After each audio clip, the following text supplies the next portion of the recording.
Hi, and thank you for joining us at passwordguardians.com. Question of the day is, are your passwords for sale on the dark web?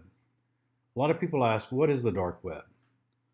When we look at the internet itself, the Google, the Yahoo, the Twitter, Facebook, it only makes up about 4% of the web that exists online.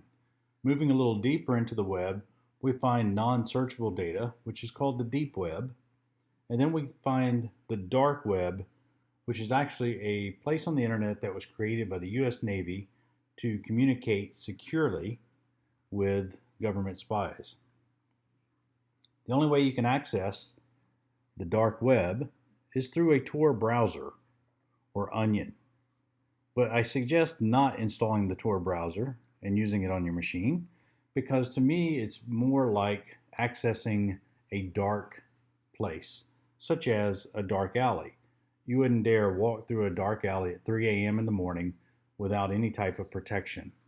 When you jump on the dark web without knowing how to use a VPN to hide your identity and where you're coming from, it is not advisable to attempt to access the dark web. Some of the things that you can find on the dark web are driver's license. You can purchase new identities. You can purchase stolen credit cards. Maybe you want to try some cannabis, but you're just not sure if you trust the seller. They will actually send you samples of the drugs, opioids, anything that you want to buy. It is available on the dark web. There's even murder for hire. In this case, a woman in Chicago got 12 years sentence trying to have her husband murdered. So there's not really a good place for individuals to go. It is more of a dark place where a lot of underground criminal activity happens. When you think about cyber criminals, they are not like businesses. They do not have compliance. They don't have laws. They don't have policies, regulations. They don't abide by any guidelines whatsoever. It is whatever they want to do, gain access to your systems, sell information, data, stolen credit cards, personal identifiable information, and even your identity.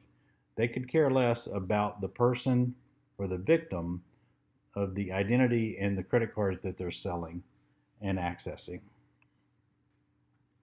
How does data get to the dark web? Well, you have the big security breach of Equifax, where over 143 million Americans had their identities completely stolen, meaning that their first name, last name, their social security numbers, and any information that Experian had about them regarding the credit card information or their credit history was stolen and put out on the dark web. Target was breached, Chase Manhattan, and we see companies like Facebook, Dropbox, and various others, LinkedIn, getting hacked, and usernames and passwords are being sold on the dark web. So there's multiple ways that they can get your credentials, even sending you malware on your system and or compromising systems with keyloggers and or other type of web attacks. One such attack is an email that may come into your inbox, and it looks as if somebody tried to log into your user account or password. And it says, hey, you may want to check this out. And so it asks you to confirm your information. As soon as you click on the link and you put in your username and password, you have given the hackers that access to your inbox. So any links that you get in your email, double check with the person sending them. If you're not sure who sent it, delete the email and move on about your day. If you get an email from your bank, PayPal, credit card company, know that they are not going to send links inside the email. You can go to paypal.com or bankofamerica.com or whatever it is through a regular web browser and check your account if you're still not sure if it's from the legit bank or not, but do not click on links within emails. A lot of times what we're seeing is once the email has been compromised with the username and password, they are actually using this for their financial gain. They will try to get vendors to pay for outstanding invoices via either Bitcoin or even bank routing. And believe it or not, companies have fallen for these scams, and they fall for them every single day. The other thing that they may use compromised accounts for is for ransom. In this case, an email may come in and it's going to have your username, it's going to have your password, and it's going to say, hey, I know your password is whatever the password is. And you're thinking, wow, how did they know this was my password? And then it talks about, well, we actually have access to your system and we've been watching you watch adult content material. And we think that a fair sum would be maybe $500 for us to keep this our little secret.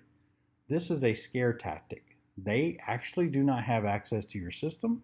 They are trying to gain scarcity of what they know, which is your password, which was compromised when there was a breach through LinkedIn, Facebook, or some other source.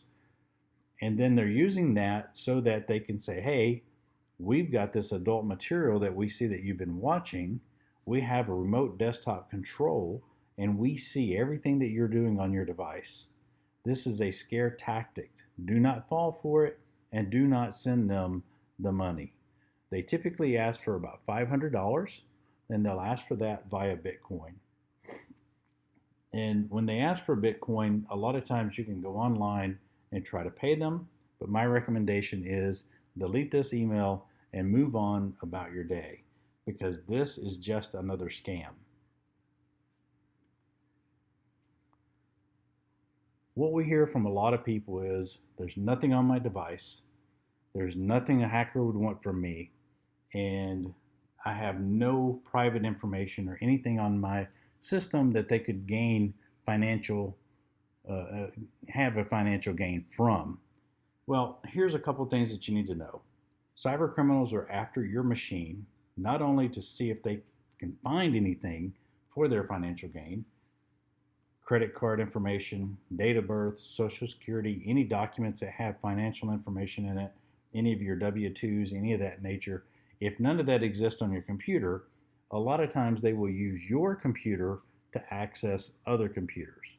So as an IT guy, we can block attacks from China, Russia, Ukraine, and all the outside countries at the firewall level. But as soon as a hacker takes control of a machine that's within the US, and they use that to attack US-based companies, then there is no way for us to protect from that machine because it's within the United States. We've also seen cyber criminals using these computers to make purchases using stolen credit cards. So when the authorities show up, are they going to show up at the door of the hackers, or are they going to show up at the door of you, which had your machine compromised? Now, are you sure if your username and password is on the dark web?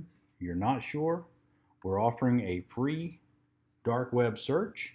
If you click on the link to the right, we will email you a dark web report to let you know if your usernames and passwords are for sale on the dark web. We look forward to hearing from you and looking forward to working with you in the future. Thank you.